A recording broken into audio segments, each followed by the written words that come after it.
Hai, selamat datang di channel Tongpu Cerita, yaitu channel yang membahas seputar hal tentang Pulau Papua. Tidak pastinya penetapan status keamanan maupun pelabelan teroris adalah strategi pemerintah untuk menghindari tanggung jawab pelanggaran HAM di Papua.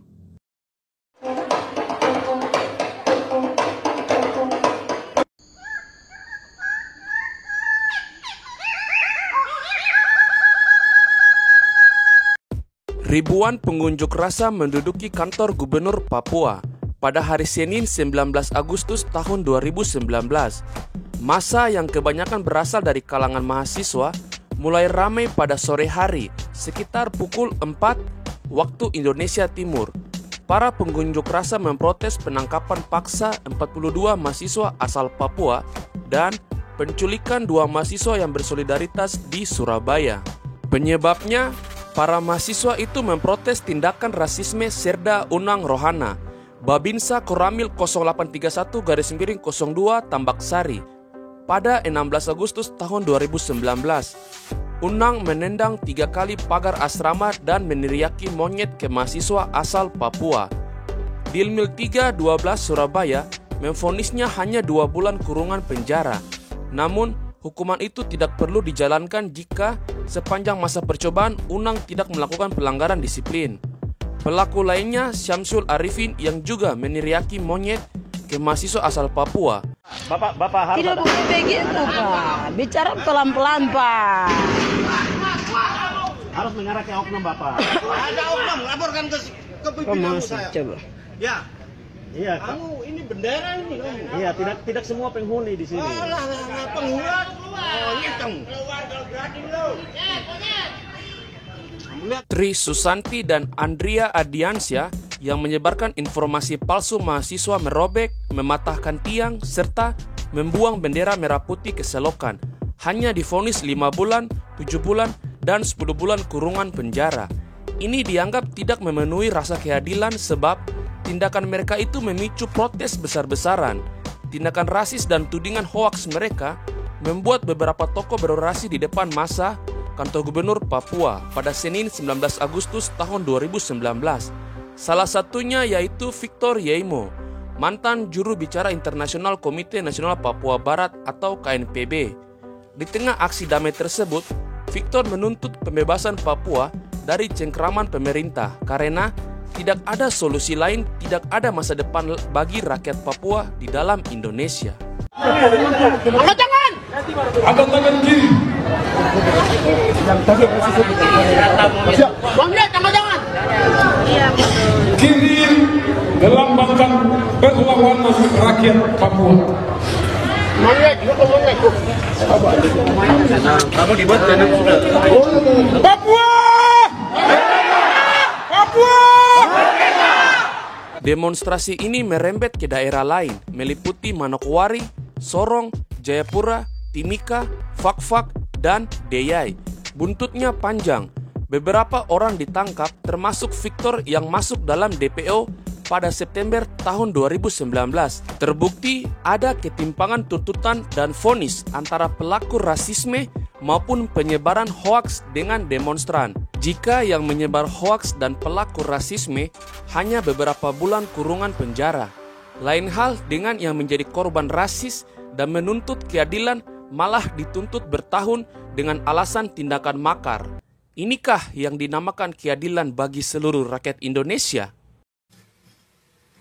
Hidup ini suatu misteri,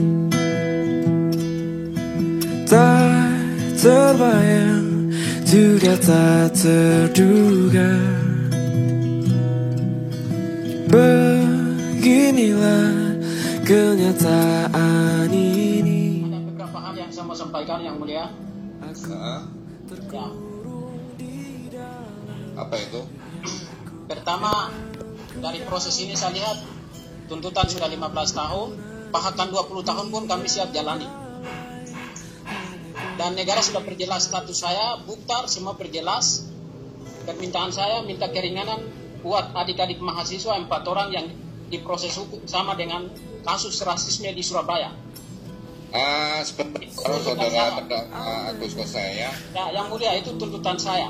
Pembelaan silakan dilakukan oleh kuasa hukum, itu permintaan saya terakhir. Hari ini negara perjelas saya dengan teman-teman punya status. Terima kasih. Tapi saya masih burung sial, jadi buruan akhirnya terburu. Terdakwa ada mau disampaikan? Ya, ada. Apa? Ucapan terima kasih kepada Pak Jaksa. Terima kasih banyak. Sudah tunggu 10 tahun, luar biasa. Semoga saya dapat beres. Hanya kebebasan.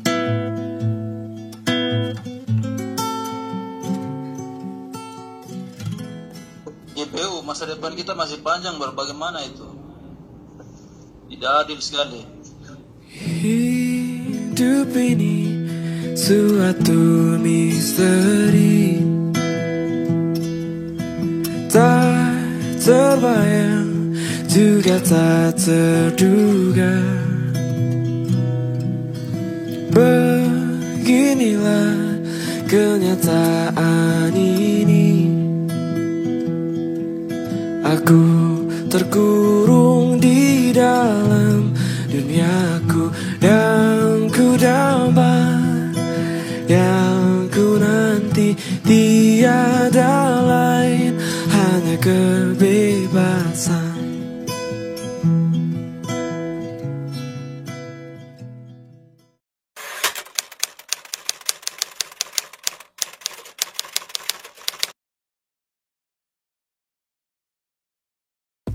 Pada 9 Mei, Victor ditangkap oleh pasukan gabungan TNI dan Polri di Jayapura. Alasannya, Victor adalah aktor dari kerusuhan Papua pada tahun 2019 dan selama 2 tahun terakhir tinggal di negara tetangga, Papua Nugini. Victor diberikan 11 pasal termasuk makar dengan ancaman maksimal penjara seumur hidup. Organisasi HAM Tapol menyebut Victor sebagai korban pembalasan dendam negara atas partisipasinya dalam sesi ke-40 sidang Dewan HAM PBB pada Maret tahun 2019. Hak-haknya sebagai tahanan pun tidak dipenuhi. Victor tidak mendapat pendampingan hukum dan dilarang untuk ditemui keluarga. Penangkapan itu mendapat kencam dari organisasi dan aktivis HAM, terutama ketika wacana tentang pelabelan kelompok pro kemerdekaan sebagai teroris tengah menguat. Meskipun Victor tidak diberi dengan pasal terorisme, namun UU anti-terorisme dapat digunakan sewaktu-waktu untuk membungkam aktivis. Patut kita lihat bagaimana label terorisme tersebut ditetapkan, apakah berdasarkan hukum atau politik. Kalau secara hukum itu jelas mekanisme dan penetapannya, tapi kalau berdasarkan politik itu yang harus dipertanyakan, bahwa penetapan status teroris terhadap kelompok pro kemerdekaan di Papua memiliki dimensi rasisme dan diskriminatif. Pernyataan Menteri Koordinator Politik, Hukum dan HAM, Mahfud MD, yang menyebut aktivis pro kemerdekaan sebagai teroris tidak memenuhi asas pemerintahan yang profesional. Penetapan status teroris tersebut berdampak pada masyarakat sipil yang tidak terlibat dengan kelompok pro kemerdekaan. Dikhawatirkan akan mudah mengkriminalisasi aktivis dengan pasal anti-terorisme, seperti halnya dengan pasal makar. Dan ini pada akhirnya akan berdampak juga ke orang-orang Papua yang tersebar di daerah lain di luar Papua.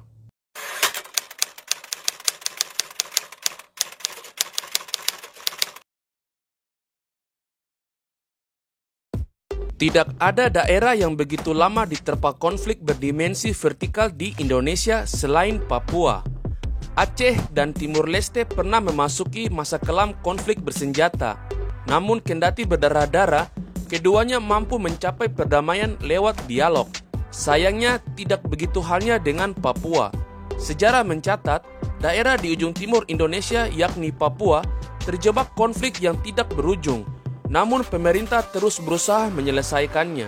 Konflik Papua telah berlangsung sejak Papua dianeksasi Indonesia pada tahun 1962. Melalui penandatanganan kesepakatan antara pemerintah dengan Belanda yang difasilitasi PBB.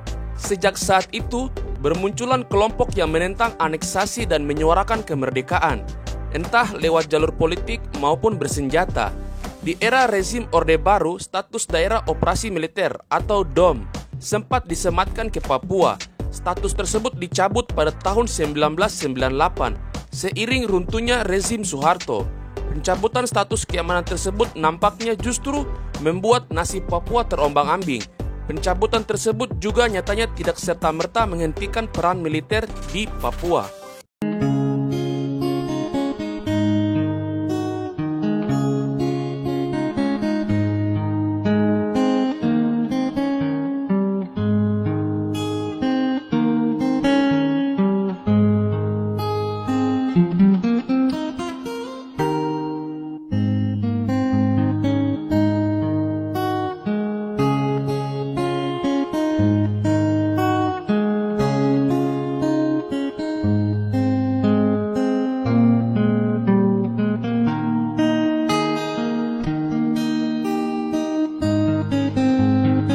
Sepanjang tahun selama lebih dari 20 tahun, pemerintah rutin mengirim pasukan ke Papua, terutama sejak pemerintah membentuk Satuan Tugas Nemangkawi pada tahun 2018 untuk memburu Tentara Pembebasan Nasional Papua Barat Organisasi Papua Merdeka atau TPNPB-OPM yang dilabeli sebagai kelompok kriminal bersenjata atau KKB oleh pemerintah. Setidaknya 12.254 personil militer dikirim ke Papua sepanjang tahun 2020 untuk berbagai tugas pengamanan, turun dari jumlah 17.192 personil pada tahun 2019. Pada awal Mei, pemerintah menyematkan label baru terhadap TPNPB-OPM selain KKB, yaitu organisasi teroris. Pemerintah akan menggunakan kepolisian sebagai tim dan dibantu dengan TNI, sedangkan Badan Intelijen Negara atau BIN akan dipergunakan sebagai alat untuk kegiatan intelijen yang bersifat politis, seperti menggalang tokoh-tokoh daerah, pengidentifikasian lokasi markas musuh, dan penggalangan dengan negara sekitar yang menjadi pelarian aktivis pro kemerdekaan Papua. Pelabelan teroris kepada organisasi kemerdekaan Papua tidak akan menyelesaikan masalah. Ada keraguan dan ketidakjelasan dalam status keamanan di Papua. Secara hukum, kondisi keamanan di Papua tidak masuk dalam kategori darurat sipil, konflik, maupun darurat militer. Penetapan status darurat tersebut memang memiliki prosedur panjang. Harus ada usulan dari Pemda Papua ke pemerintah pusat. Itu pun dengan syarat bahwa kepolisian daerah tidak mampu menangani konflik sehingga harus meminta bantuan pusat. Pemerintah juga tidak menetapkan status kedaruratan, sebab dengan adanya penetapan status, maka Indonesia juga harus membuka pintu pengawasan dan intervensi internasional terutama buat PBB. Sesuai dengan Kovenan Internasional tentang Hak-Hak Sipil dan Politik, ini sesuatu yang selama ini dihindari oleh pemerintah Indonesia. Disitulah masalahnya, tanpa status darurat yang jelas, maka penambahan pasukan keamanan non-organik menjadi problematik. Maka pilihannya ya, memakai undang-undang anti-terorisme. Ada legitimasi untuk pengiriman pasukan. Dengan alasan memberantas terorisme, pemerintah bisa mengontrol Papua. Yang menjadi masalah lain, definisi terorisme itu sendiri tergolong cair dan harus dilihat sesuai skala dan motivasinya.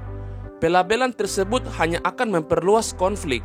Apa yang terjadi di Papua tidak bisa disamakan dengan yang misalnya yang terjadi di Poso atau beberapa daerah pasca bom Bali. Papua ini konteksnya etno-nasionalis, strateginya belum mendekati cara-cara teror, sebab skalanya masih lokalistik atau bisa dibilang hanya terjadi di Papua, bukan penyebab teror di seluruh wilayah Indonesia. Contohnya seperti bom Bali ataupun bom yang terjadi di tempat-tempat umum maupun di tempat-tempat ibadah.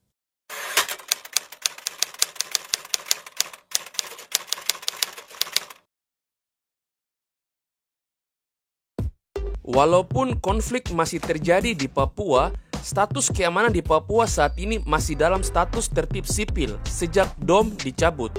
Konsekuensinya, penanganan keamanan di Papua seharusnya menjadi dominan utama kepolisian, bukan militer. Meskipun militer dilibatkan, sifatnya hanya perbantuan.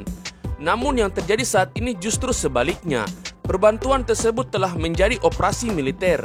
Dalam beberapa tahun belakangan terjadi peningkatan jumlah kekuatan yang cukup signifikan. Meski untuk memperoleh data pasti tergolong sulit sebab setiap lembaga pemerintah tidak memiliki data lengkap. Pemerintah pun juga tidak mau membuka data jumlah pasukan kepada publik. Imparsial mengestimasi setidaknya ada 12.000 sampai 16.000 pasukan TNI yang ditempatkan di Papua pada tahun 2019. Jika melihat status keamanan Papua yang tidak masuk kategori darurat, perbantuan militer tersebut justru dipertanyakan. Sayangnya, pelabelan teroris jelas akan menghambat secara serius upaya penyelesaian konflik Papua secara damai.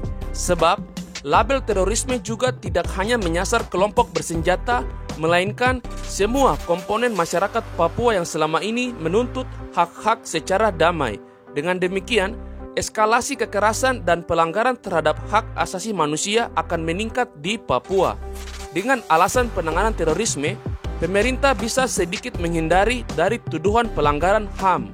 Tidak cuma penambahan personil militer, tercatat pada tahun 2018, Panglima TNI Marsikal Hadi telah meresmikan 4 satuan militer baru meliputi Komando Armada atau Koarmada 3 TNI AL, Pasukan Marinir Pasmar, 3 Korps Marinir TNI AL yang bermarkas di Sorong, Papua Barat, Komando Operasi Angkatan Udara TNI AU, Kopasau 3 yang bermarkas di Biak. Terakhir, TNI mendirikan Kodim 1810 Tambrau pada Desember tahun 2020 yang menambah daftar panjang kekerasan terhadap warga Papua. Selain itu, pada 19 Mei, Polri menyatakan akan menerjunkan Densus 88 untuk memberantas TPNPB OPM.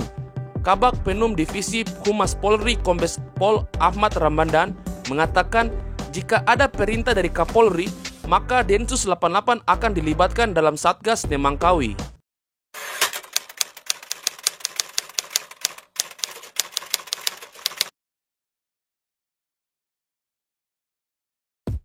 Pelibatan TNI secara aktif dalam penanganan terorisme nampaknya sudah didesain dari awal agar meminimalisir tuduhan pelanggaran HAM dalam menangani kelompok pro kemerdekaan Papua. TNI juga jelas tidak mau diawasi dan pemerintah juga tidak mau bertanggung jawab atas pelanggaran HAM yang dilakukan oleh TNI di Papua. Makanya itu, status darurat tidak mau ditetapkan. Selain itu, labelisasi terorisme menyelamatkan pertanggungjawaban rantai komando bila terjadi pelanggaran HAM bagi pimpinan militer maupun pemimpin lainnya. Status darurat sipil maupun darurat militer memiliki implikasi terhadap audit kemanusiaan dari dunia internasional. Ini yang dihindari. Jalan damai bukan tidak pernah terbesit, namun hingga saat ini tidak terwujud. Presiden Joko Widodo pernah berjanji untuk berdialog dengan kelompok pro kemerdekaan Papua seperti United Liberation Movement for Rights Papua atau ULMWP dan Komite Nasional Papua Barat atau KNPB. Jokowi juga pernah menunjuk Pastor Neles Tebay sebagai pembuka jalan dialog. Namun, jalan tersebut seolah kembali tertutup pasca meninggalnya Neles akibat kanker pada tahun 2019. Usai kepergian Neles, BIN mengundang 61 tokoh kontroversial Papua untuk bertemu Jokowi di Istana Negara. Para tokoh Papua hanya hadir secara fisik sebagai formalitas, sedangkan tuntutan yang mereka sampaikan ke Jokowi telah diatur atau disiapkan oleh BIN. Makanya tidak heran yang dipilih menjadi perwakilan atau pimpinan para tokoh Papua tersebut adalah Abisai Rolo, yaitu politikus Partai Golkar yang menjabat Ketua DPRD Jayapura. Pada masa Pilpres tahun 2019, ia adalah Ketua Tim Kampanye Daerah Jokowi Maruf di Jayapura. Semuanya sudah diatur sebelumnya. Hebat kan? Yah, begitulah. Dan, yaps, sekian pembahasan kita kali ini. Jika kalian ada kritik dan saran ataupun ide, serta masukan untuk apa yang akan kita bahas selanjutnya mengenai Pulau Papua, maka silakan isi di kolom komentar. Cukup sekian video kali ini. Sampai jumpa di video berikutnya. Salam Bumi Cendrawasih, Manseren, Ifnok, Au.